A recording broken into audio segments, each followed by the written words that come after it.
জানাই মিসেস বা লাইফস্টাইলে স্বাগত। তো আজকে শুরু করছি একটা নতুন ব্লগ। আশা করছি তোমাদের ভালো লাগবে। তো প্রথম থেকে শেষ অবধি অবশ্যই দেখো। তো যাই হোক, দেখো আজকে অনেক সকালে ঘুম থেকে উঠেছি, এক গাদাকে 2 বালতি কেটেছি। তারপরে হচ্ছে ঘরের পিছনটা অনেকদিন ঝাড় দেওয়া হতো না, সেটা ঝাড় দিলাম। আর দেখো স্নান করে পুজো দেওয়া হয়ে গেছে। তবে ছেলে স্কুলে যাবে, ছেলের জন্য খাবার করবো, তোলাদা ভাই খেয়ে যাবে। তো চলে যাবে রান্নাঘরে। তো দেখো একদিকে চা করেছি, আর এটাতে তোমার আলু, পেঁপে, কুমড়ো সব সেদ্ধ দিয়ে ভাত করছি প্রেশার কুকারে। ছেলে খেয়ে স্কুলে যাবে, আমি একটু খাবো, তোলাদা ভাই এখন খাবে না, ও খাবে গোলা রুটি আর চা।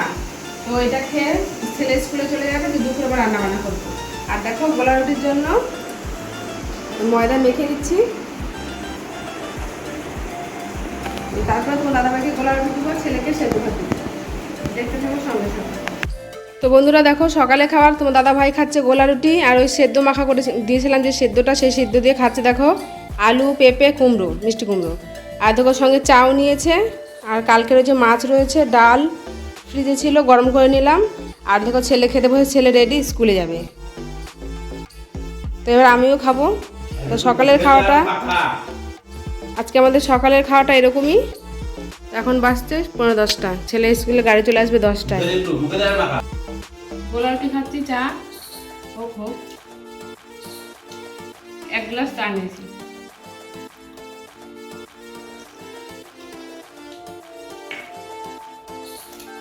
তো বন্ধুরা দেখো মাখাটা কি সুন্দর লাগছে দেখতে, যেহেতু মিষ্টি কুমড়ো দিয়েছি সেজন্য একটু হলুদ হলুদ হয়েছে। তো এর মধ্যে দিয়েছি মিষ্টি কুমড়ো, পেঁপে আর আলু, তিনটে একসঙ্গে করে তোমার দাদাভাই মেখেছে। আমি বললাম আলাদা আলাদা করে মাখো, বলছে না একসঙ্গেই। তো যাই হোক মাখা হয়েছে, আর তার মধ্যে দিয়েছি পেঁয়াজ, ধনেপাতা, কাঁচা লঙ্কা, সর্ষের তেল, তাই দিয়ে মাখাটা মাখা হয়েছে। তোমার দাদাভাই এটা দিয়ে রুটি খাচ্ছে। মাছ ভেজে নিয়েছি, ইলিশ মাছ। এই যে কচু শাক করবো, চাল কুমড়োর ঘন্ট করা হয়ে গেছে। আর এটা হচ্ছে গাঠি কচু দিয়ে আলুতে তরকারি, গাঠি কচু। এখন মাছ দিব। তো বন্ধুরা দুপুরে খাবার খেতে বসেছি। দেখো আজকে করেছি গাঠি কচু দিয়ে ইলিশ মাছের ঝোল, আর এটা করেছি চাল কুমড়োর ঘন্ট, আর ইলিশ মাছের মাথা দিয়ে কচুর শাক। আর এদিকে রয়েছে গরম গরম ভাত। আর ছেলে খাবে না, ছেলে স্কুল থেকে খেয়ে এসছে, আজকে খাবে না কেন কি জানি। আর তোমার দাদাভাই দেখো খেতে বসেছে। এবার আমি এটাতে নিয়ে নেব। তো বন্ধুরা বেরিয়ে পড়েছি, একটু বহরমপুরে যাব। আর দেখো এখন সন্ধ্যাবেলা ভিউটা জাস্ট অসাধারণ লাগছে দেখতে। তো আসো,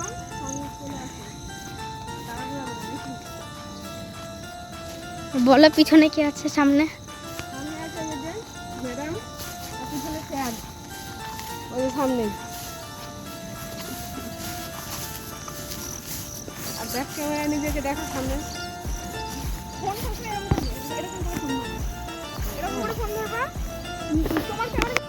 তো বন্ধুরা দেখো আমরা বেরিয়ে পড়েছি, আমাদের ঘোষপাড়ায় চলে এসেছি। ঘোষপাড়া থেকে টোটো করে নিয়েছি দেখো। তো আমরা 3 জন দেখো টোটোতে চেপে পড়েছি, এবার ওখানে পৌঁছে গেছি। আসলে কি বলো তো এখানে কি ছিল, সেটা হচ্ছে এটা একটা সোনার দোকান। আমরা এখান থেকে সমস্ত সোনা দানা মানে কিনি। তো সেখানে আজকে হালখাতা। তো যাই হোক দেখো আমরা আসা মাত্রই প্রথমে আমি কিছু টাকা ওখানে দিয়ে, তারপরে একটা মিষ্টির প্যাকেট দিল, তারপরে তোমার কফি, ফুচকা এসব ছিল। তো আমরা এখানে একটু ছবি তোলাতুলি করছিলাম। তো যাই হোক বন্ধুরা মানে প্রচুর লোকের সমাগম, বুঝতেই পারছো দেখো, আর রাস্তার সঙ্গে একদম। আর এটা হচ্ছে নিমতলার মোড়, এটা মায়ের মন্দির। তোমরা যারা মানে চেনো বহরমপুরেরই বা যারা আর কি জানো, তারা এই ঠাকুরটা দেখে বুঝতে পারবে যে এটা নিমতলা ঠাকুর, মানে মোড়ের যে 4 মাথা মোড়ের যে ঠাকুরটা, সেই ঠাকুরটা। তো ওখানে সামান্য একটু ঠাকুর প্রণাম করে নিলাম। বন্ধুরা অনেকক্ষণ আগে বাড়ি চলে এসেছি, সন্ধ্যের সময়, ওই 7টার দিকে, 7টা 7:30।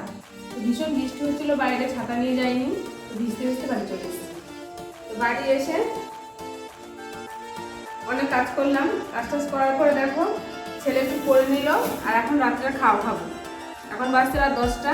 আর দেখো ভাত আছে অনেকটাই, কারণ দুপুরবেলা আজকে ছেলে ভাত খায়নি, আর তোমার দাদা ভাই খুব অল্প খেয়েছিল, আমিও খুব অল্প খেয়েছিলাম, বেশি খাইনি। ওই যে ওদিকে যাওয়ার তাড়া ছিল, তার জন্য ভাত অনেকটা রয়ে গেছে। আর যা যা করেছিলাম সবই দেখো, কচু শাক, এদিকে মাছও রয়েছে অনেক কটা, এদিকে তোমার চাল কুমড়োর ঘন্টও রয়েছে অনেকটা। আর আমাদের আজকে ওখান থেকে 2 প্যাকেট মিষ্টি দিয়েছে। তো দিদির বাড়ি থেকে কিছুটা মিষ্টি পাঠিয়েছি 1 প্যাকেট থেকে, আর দেখো এই প্যাকেট, আরেকটা প্যাকেট থেকে এতগুলো মিষ্টি, আবার এই প্যাকেটে এতগুলো মিষ্টি। দেখো এই প্যাকেটও মিষ্টি। তো যাই হোক, ওখান থেকে কি বলতো আমরা সোনা কিনি, তো সেই দোকানে মানে ওই সোনা কিনি, সেই হিসাবে একটা পরিচিত আমার কাছে বাকি মানে পয়সা পেতো না, তবু একটা ভালোবাসার মানের জন্য ওরা নিমন্ত্রণ করেছিল। যাই হোক, তোমার দাদা ভাই তো যেতে পারলো না। ও আজকে শনিবার, তোমরা জানো ও ভাবটা চেম্বার করতে যায়, তো সেই কারণে ও যেতে পারেনি। আমি ছেলে আর দিদির মেয়েকে নিয়ে গেছিলাম, একা একা যাবো সঙ্গে। এবার বহরমপুর তেমন ধরো একা একা যাওয়া হয় না, একটু ভয়ও লাগে, মানে কেমন একটা লাগে, ভয় ঠিক নয়। তো ছেলেকে নিয়ে মাঝে মাঝে স্কুলে যাই, তো তাও ভাবলাম যে দিদির মেয়ে যদি যায়, তো দিদির মেয়েকে নিয়ে আমরা 3 জন গেছিলাম, তো তোমাদের সঙ্গে সেটা শেয়ার করেছি। আর যাই হোক, ও মানে লোকটা খুব ভালো, ব্যবহারটাও খুব ভালো, তার জন্য তোমার দাদা ভাই ওনার সঙ্গেই আমরা যত শোনাতলা ওনার কাছ থেকেই নিই আমরা। যাই হোক, আর বেশি কথা বলবো না, এখন রাত্রে খাওয়া দাওয়া খেতে বসেছি, রাত্রে খাওয়া দাওয়া খাই। আর তোমার দাদা ভাই এখনো বাড়ি আসেনি, তো এখন ছেলে আর আমি খেয়ে নিবো, আর তোমার দাদা ভাই আজকে পরে খাবে। আমার কি বলো, দুপুরবেলা মানে অল্প একটু খেয়েছিলাম, খিদে পেয়ে গেছে, তো ওকে ছেড়ে খাই না সাধারণত, তবু এখন খেয়ে নেবো, খিদে পেয়েছে, কী করবো আর। যাই হোক, খাওয়া দাওয়া করি, সঙ্গে থাকো, দেখতে থাকো। তো বন্ধুরা, আমার খাওয়া শেষ হয়ে গেছে। দেখো, তোমার দাদা ভাই চলে এসেছে, আর ছেলে দেখো এখনও ছেলের খাওয়া হয়নি, তার একটাই কারণ ওখানে অনেকগুলো ফুচকা খেয়েছে। তো যাই হোক, আজকের ভিডিওটা কেমন লাগলো অবশ্যই জানিও, আর প্রত্যেককে গুড নাইট, টাটা।